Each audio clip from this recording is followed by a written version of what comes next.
Maybe may mga sakuna ko yung mangyari. Pero hindi natutuloy na rin. Maybe may mga masasamang pwedeng dumating sa pamilya, sa kahit saan, saan, lupalong ng mundo, hindi natutuloy na hindi mga nagsasakripisyo. Paano nasabi yun? Dahil yun talaga ang kalooban ng Diyos sa Old Testament, pwedeng sa New Testament, kailangan meron mag-aalay ng sakripisyo para sa lahat.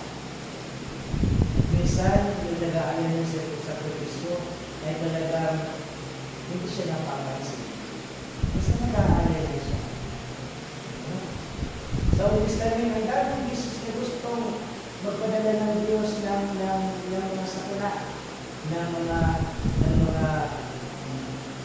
parusa sa kasalanan ng tao. Pero hindi natutuloy dahil may mga tinatawag siya ng ayun.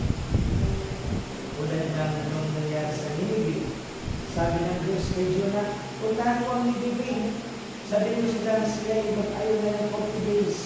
Dahil kung hindi sila mag-aayon at hindi nila tatakalikuran ang kanilang mga kasalanan, ay talagang lilipulin mo sila lahat.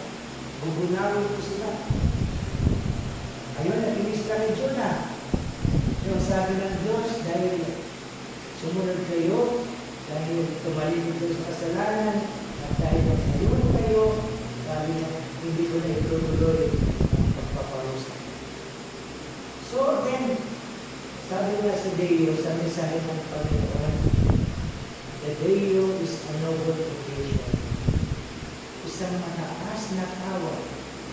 Kung baga, dito ka ngayon, dahil tinawag ka, at sumagot ka, kaya dito ka ngayon na ayun ka para sa sanlibutan.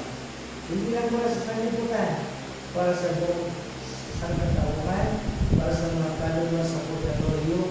Sinabi na ba sa inyo yun?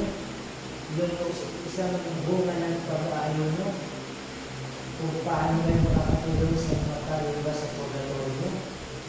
Sinabi sa kanila mo yun, just imagine na, kung tayo mamatay na,